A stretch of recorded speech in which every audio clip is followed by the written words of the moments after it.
Payper has been the best rapper in the UK over the past 5 years, with 6 projects, 2 classics in Training Day 3 and Real Back in Style. It had me wondering, right?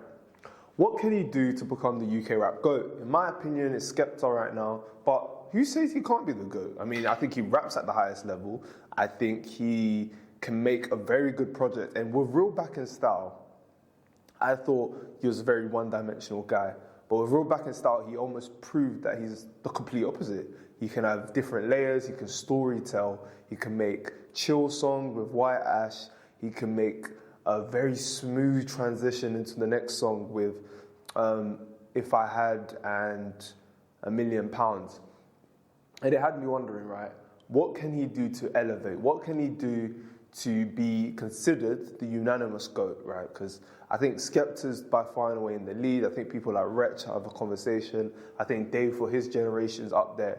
But what can he do? What can potterpayper do? And today we're going to figure all of that out. You're just going to... Alright, cool. So the first... I hate it. That intro is hilarious. Alright, cool. So to give a brief background on my listening experience, listening to Potter. So I've been listening to Potter since he's come out of prison in 2020. Now, I've heard of him before that, but I wouldn't say I was a fan before that. I was like 13, 12 when he first came out as a rapper. So, I mean, when you're 13, 12, especially with what he was speaking about, it was very much fringe, like, okay, this is cool, this is cool. But in 2020, the UK was in a weird place where drill was getting to a hyperbolic place where songs like No Censor were coming out. Like, there was a bunch of people who were just taking the violence in drill to a next level. Not even the violence, just rapping about it to like a whole different level. And obviously the police were getting involved now. A lot of the videos that you would see in 2017, 2018, 2019, they were getting taken down. It was a bloodbath. So I was really yearning for a new rapper. Obviously, I was yearning for something that I knew was at a high quality, and I just thought, you know, here in Potter's free, let me go put on his freestyle, because he released a freestyle as soon as he came out, and that's when I realized, right, he wants it, man. He sat down and he thought, you know what, I'm going to take this rap thing to a new level, way higher, because let's be honest, he was the very well-regarded and higher-regarded rapper before he went into prison. So to come out of prison, right, and to drop 6 projects after shows that he's very much hungry. He was dedicated, and he also dropped an EP, which I didn't count in that 6, but I'm just talking about like mixtape / albums. But he dropped the 2020 Visions EP, and I was like, okay, my preconceived notion that this guy raps at a high level is confirmed. He's hungry, his delivery's as sharp as ever, he's rapping on a very good level. And then he also had like a remix. I can't remember the exact song name because I didn't enjoy it that much, but the guy was just, he was anything and everything, he was ready to just smoke it, right? And he's been on a feature run since then as well. Like every time someone wants like a introspective / real rap verse, whether it be Nines, whether it be Heady, whether it be Nath, with that Nath song I really like, and we're going to speak about Nath later. They asked Potter. So he's come out the gate just swinging, right? And then he drops Training Day 3. Now I'll say out of the 7-year trilogy, I listened to a bit of Training Day 1, a bit of Training Day 2. But here in Training Day 3, right, this guy lost his absolute mind. I remember being at uni just telling everyone like, no, you need to listen to this, you need to listen to this. Because he's rapping over any, it's like he's hearing any trap beat that comes his way. It's like, I'm gonna smoke it. I'm just gonna smoke it. And that's what he does. He's just smoking every single song that's coming in front of him. And one thing I like about the mixtape is that, especially with like Lil Wayne mixtapes, he'll rap on like popular songs and turn it into his. And I think potterpayper did the same, especially with the songs like Purpose, where he's rapping over the ride, and his verse is arguably better than Drake's. And even Meek Mill has a verse on that song as well. Well, not on that song, but he released his own version on Dream Chasers 2. And I thought, no. Potter's got the best one. Especially Purpose for me, right, is when I realized, okay, he's not just he can rap about violence, but he's also trying to do the morals thing as well. And we're going to speak about whether morals are dead or whether rappers rapping about morals is dead in rap. Because I feel a lot of like older heads say that, and I've got some examples for that, and I've got some rebuttals for that. But yeah, he released a song like Purpose, then he released a song like Frank White, where he's rapping over the second beat on Fredo's Daily Duppy. And in my opinion, that's the best Daily Duppy of all time, Fredo's Daily Duppy. And I'm gonna come out and say it, it's better than Fredo's. I'm sorry. Frank White, he's lost his absolute mind. And that's what he just keeps doing. He just keeps rapping on different songs. He has a Lemon Pepper freestyle. He has a bunch of different songs where he's just rapping a cover on and just shelling it, right? And it's just, he's just going crazy. He's going crazy. So yeah, that's pretty much when I became a fan. If I was to say the exact moment when I became a fan, I'll say Training Day 3. I went from appreciating him in 2020 to no. This is arguably the best rapper in the UK. I do think there are other people who have claims, but for me, that's what separated him, right? So where does he go from here? He's released Training Day 3, which is a classic. He's released Real Back in Style, which is a classic as well. An album where every beat is different but tailor-made to the concept he's rapping about. He's at his peak of his powers, whether it be delivery, storytelling, bars, passion, like potterisms, where he almost makes a mistake on the track and then he corrects himself, but it's like a part of the bar. I'll say Real Back in Style is, yeah. Also, check out my video on my podcast where it's me, Silla, Telly, and my boy Mids, and we're just arguing about what's the best rap albums come out of the UK. And you'd be surprised at how far that album made it with how recent it came out. So, yeah, he's done all these amazing things, singing his praises, but it almost still feels like he's underrated in a way. Now, the UK is in a spot where we're seeing so much commercial success. You see guys like Nem, Central C, Dave. Everyone's just doing big numbers, big things, right? So we're at a position where if you ask a lot of people, whether it be casuals or people who listen to music like seriously, quote unquote, they'll be like, no. Central C's the biggest. Central C's currently on a tour right now. He's bringing out everyone. He's selling out arenas. The guy's going crazy. And it makes you think, like, is he the best rapper we have to offer? In my opinion, no. But he's still very good. And then how does Potter get to a point where people bypass Central C and see him as the best? Now, I don't think he's going to outnumber Central C. I don't think he should ever get to a point where he's chasing a hit. And he's chasing, like... Because I think Central C is very good at singles. I don't think he should ever get to a point. He's the complete opposite. He's more of album cuts and verses. One of my favorite songs from him recently was a song called Strangest Dreams on his project Nightmares Before Christmas, right? And the storytelling and the way it actually sounds like a dream, but there's actual story to it. It actually makes me want to do a bit more analysis on it. That level of rapping, right, makes me realize, okay, he could just release album cuts where they're just second to none. So how does he get to a point where he just tweaks his singles just a tad bit, or maybe releases a project to where you might be a casual, but you still got to give him his flowers and be like, no, this guy's the best in the UK. So let's speak about his last studio album, because he has had like 3 mixtapes since then, Real Back in Style. Now, Real Back in Style was starting to bubble up and get a lot of acclaim, and people still rave about it to this day. But the problem with Real Back in Style is he went to prison soon after, so he didn't get the chance to promo it as it was hot.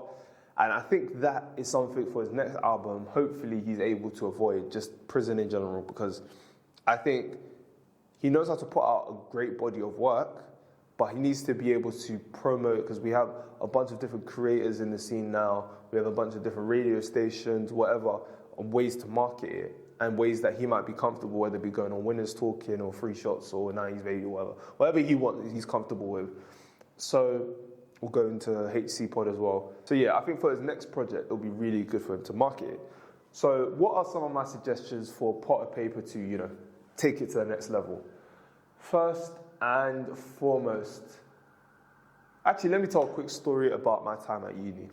So at uni, I heard Gangsteritis at a club event one time, and I'm singing it bar for bar. And this goes back to my point I just made earlier. Don't worry, we're going to get into some tips on how you can improve his album / recommendations. But I hear Gangsteritis, and I'm like, okay, this guy has a hit, and I'm waiting for everyone to sing this hit along with me, because Top Boy had just wrapped up its second season, and at the end of that season, spoiler alert if you haven't watched Top Boy, because season 2, Jamie dies, and then they play the song at the end of the episode. So I'm like, everyone must know this song. It's not only a big song on this project, but it's a big song, like in general, it's a part of. If you at least watch Top Boy, you're gonna know the song, because, like, take for example the show like Power, everyone knows the intro just off that intro, so it should be the same for that, especially that season where everyone, even if you don't watch Power, like, even if you don't watch Top Boy like that, you at least know that scene, right?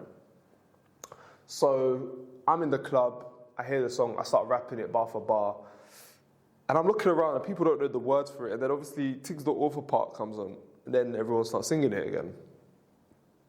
And it just had me thinking,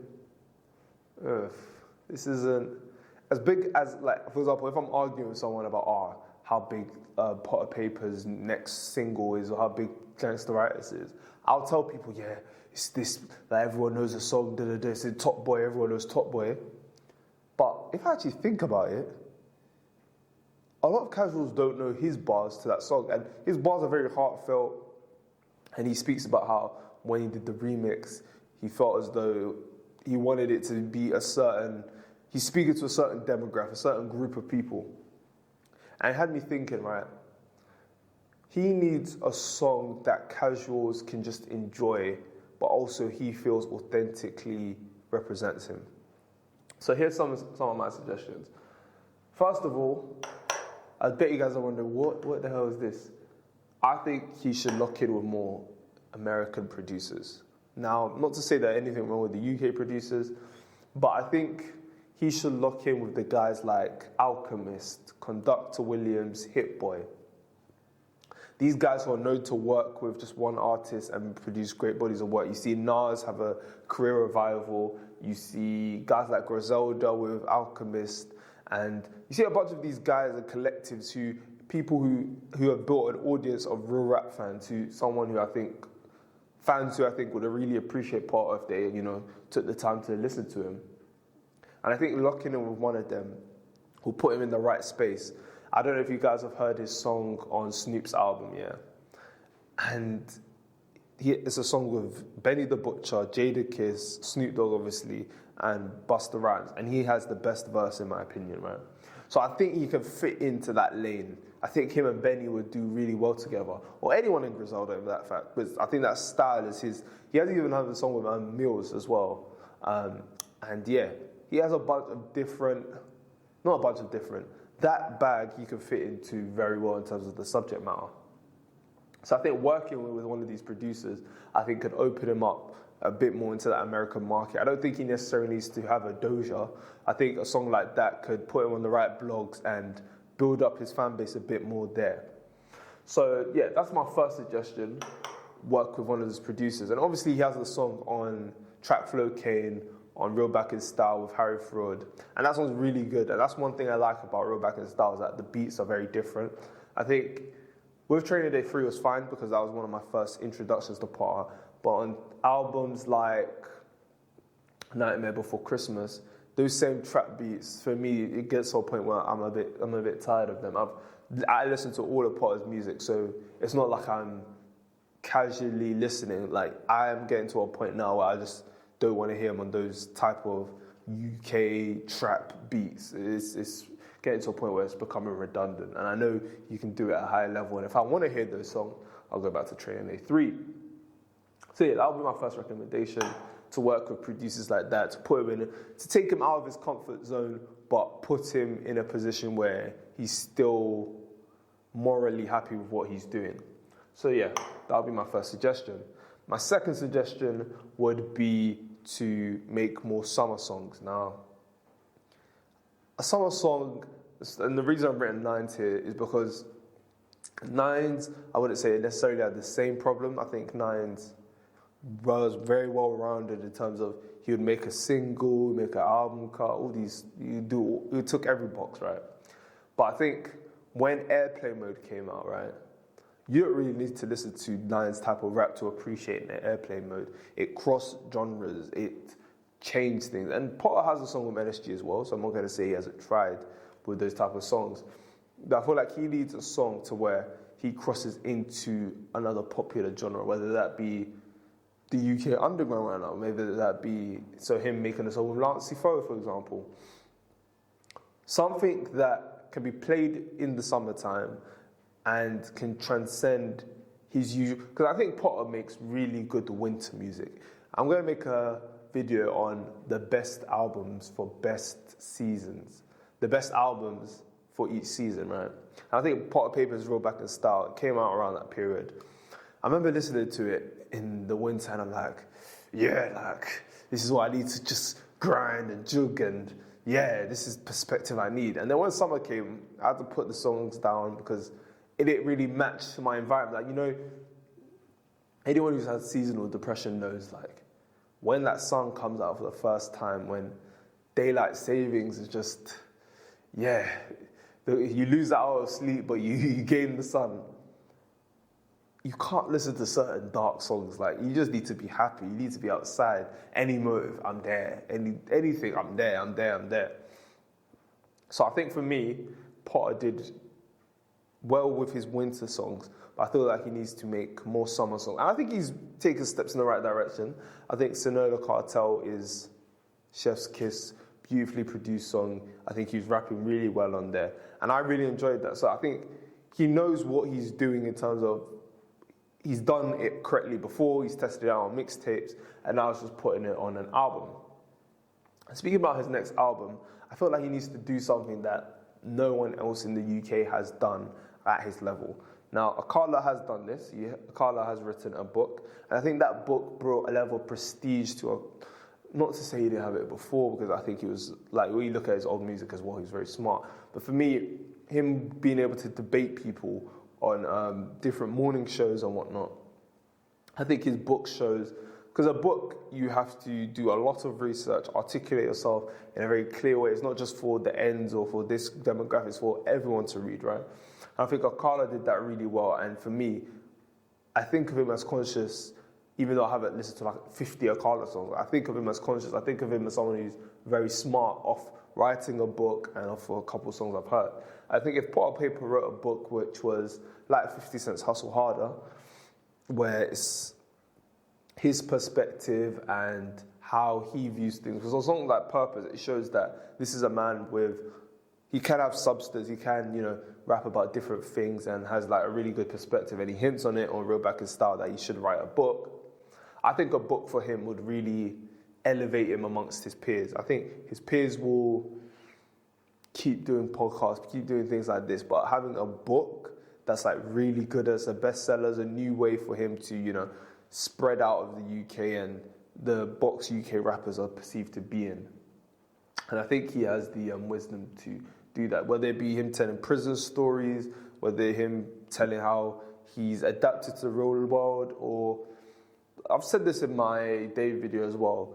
Yeah, if you can maybe take like a prison reform, the problems of prison approach, I think that would be really good. Now, I've got like a easy suggestion. An EP with Mover would be really good. I think some songs with Mover, obviously, a lot of people, especially like old school Potter fans, would argue Mover's better than him. I prefer Potter in my opinion, but I think Mover's very talented as well. I've been listening to City of Angels a lot recently, and crazy. But yeah, I think an EP with Mover would be really good. And maybe writing a book from Mover's perspective, or why Mover made the decisions he made. There's a bunch of different ideas that he could use in order to, you know, take his career to the next level, in my opinion. But those were my ideas so far, guys. Let me know if you agree. I also put a woman here because obviously girl tunes are cheap. K-Trap, Nines, whenever they release a girl tune, I feel like your audience already goes up because obviously there are women who like rap. So he's done that on his he's done it on his mixtape. Thanks for Waiting as well. So I do think he can do it. So definitely on his album, I recommend him doing that. But the last thing I wanted to mention is he is one of the best spitters we have in the UK. And I think competition is very healthy. If it's friendly competition, as long as it doesn't escalate into any street stuff, I really agree with rappers competing against each other. And I think a posse cut is definitely something that can ignite the scene and make everyone debate. You look at songs like In the Fire, Four of Us, right? People want to argue who had the better verse on what song. And I think a posse cut is a great chance for him to do that on his next album.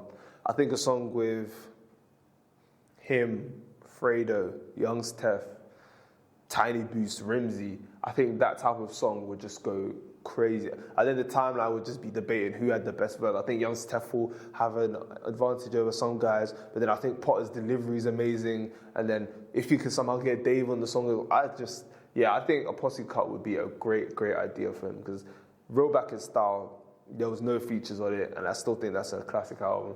But I do think he's starting to find his groove with the right features. I think someone like Nath Smalls, the song that was on Nath Smalls' album with Potter, if that was a Potter song, I wouldn't say it would be a hit, but that was a really great song. I think his collaboration with Rimsey, amazing. I think those two really complement each other. I feel like whenever they go into the booth, they're trying to one-up each other, but in like a healthy competition way. I've been listening to CEO Flow recently. I'm still debating who had the better song. But yeah, that's my suggestions.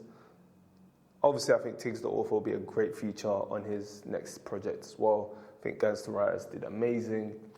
But yeah, what type of things would you suggest for Potter to do? If Potter was to aim to be the GOAT of UK rap, I mean, I think the next 5 years, he can almost take it if he really works hard at it. So what do you suggest for Potter to do? Do you think there's someone else who could be the UK rap GOAT? Do you think Potter has what it takes? Do you think any of my suggestions are valid? Any of my suggestions are silly? Let me know in the comments below. But speaking of your boy J to the Izzo, and I am out. Damn you not, Landry.